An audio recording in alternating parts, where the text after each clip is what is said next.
ये बहुत प्रिय श्लोक है मेरा, बहुत अच्छा लगता है। And this is the guiding principle how we can understand Krishna. हम भगवान को कैसे समझ सकते हैं। भगवान को समझना इतना आसान नहीं है, भगवान की महिमा का अनुभव करना इतना आसान नहीं है। और जो बात भगवान पे लागू होती है वही भगवान के नाम पे लागू होती है। नाम के रस का आस्वादन करना, नाम की महिमा को समझना इतना आसान बात नहीं है। आवाज तो पूरा सुनाई पड़ रहा है। अब इस पे देखिए सूत गोस्वामी जी क्या कहते हैं, बहुत सुंदर बात कहते हैं। भगवान को कौन समझ सकता है। श्रीमद् भागवतम 1:3-38।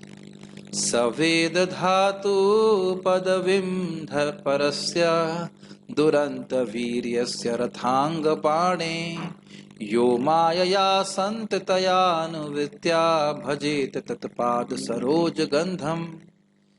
सवेद, वो व्यक्ति भगवान को जान सकता है। धातु, धातु मतलब विधाता, जो जगत की सृष्टि करने वाले हैं। पदवीं परस्य, उनकी जो परा स्थिति है, प्रकृति के परा जो परे उनकी स्थिति है, उनकी पदवी को, उनकी स्थिति को व्यक्ति समझ सकता है। कैसी स्थिति है तो कह रहे हैं दुरंत वीर्य, उनका जो वीर्य है, उनकी जो शक्ति है, उसको समझना बड़ा कठिन है। रथांग पाणे, रथ आंग पाणे, रथांग का मतलब होता है रथ का अंग, यानी कि पहिया, चक्र, जो इनके हाथ में चक्र धारण किए रहते हैं, वो भगवान कृष्ण। उनकी पदवी, उन विधाता की जो परम पदवी है, वो प्रकृति के पार हैं, उसको कौन समझ सकता है। यो अमायया, जो बिना बिना कपट के भगवान का भजन करता है। भगवान का भजन इसलिए नहीं करता है कि उसे कुछ भगवान से भौतिक चाहिए, अपितु भगवत प्रेम की आकांक्षा से भगवान का भजन करता है। और ऐसा भी नहीं कि एक दिन किया कल छोड़ दिया, उसके बाद कह रहे हैं संत तया, निरंतर करता रहता है।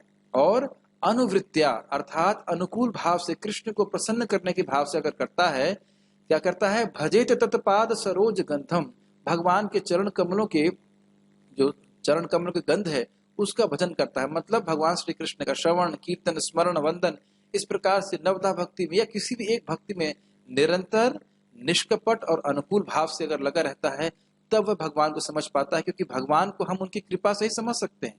तो भगवत कृपा कैसे प्राप्त होगी, श्रीमद् भागवतम में एकदम स्पष्ट है, कोई इसमें डाउट नहीं है। जो प्रभुपाद जी कहते हैं कि कृष्ण भावना में प्रगति व्यक्ति की मनोवृत्ति पर निर्भर करती है। यहाँ तक श्रील प्रभुपाद जी तात्पर्य में कहते हैं कि जो व्यक्ति कपट रखा हुआ है हृदय में, उसको कृष्ण भावना के सिद्धांत, फिलॉसफी समझ में ही नहीं आएगा। तो आप समझ रहे हैं, 3 सूत्र याद रख लेना चाहिए निरंतर। ये नहीं कि एक दिन में हम भजन कर रहे हैं, नहीं हुआ तो हम सिद्ध नहीं हुए भक्ति छोड़ देना। निरंतर लगा ही रहता है, लगा ही रहता है, निष्कपट भाव से कुछ भौतिक नहीं चाहिए, तो भगवान अनुकूल भाव से लगा रहता है। तो कृष्ण सोचते हैं अरे तो मुझसे कुछ चाहता नहीं, तो मैं बचा कौन, बचे केवल कृष्ण। फिर ऐसे व्यक्ति को कृष्ण प्रेम मिलता है, कृष्ण कृष्ण की प्राप्ति होती है। तो इस भावना से हम लोग को ये गाइडिंग प्रिंसिपल होना चाहिए हमारे जीवन में। 16 माला कर रहे हैं तो 16 माला करना है ईमानदारी से, और इसके बदले में कुछ भौतिक नहीं मांगना चाहिए। अगर ऐसा करते रहेंगे करते रहेंगे करते रहेंगे, कृष्ण आपको टेस्ट करते हैं, ये इसकी भक्ति इजी है, फेयर वेदर डिवोटी है या ऑल वेदर डिवोटी। दुख भी देंगे, सुख भी देंगे, लेकिन भक्त की भावना ये रहेगी, मारो भी रखो भी जो इच्छा तुहार, नित्य दास तुआ पति तुआ प्रति अधिकार। कृष्ण यू में खेल में आप मुझे मार सकते हैं या मुझे जिला सकते हैं, लेकिन मैं आपका नित्य दास हूँ। आपको जैसा आपका पूरा अधिकार है, जैसे चाहे करें, लेकिन मैं आपकी सेवा नहीं छोड़ूंगा। ये बात भक्त की रहती है।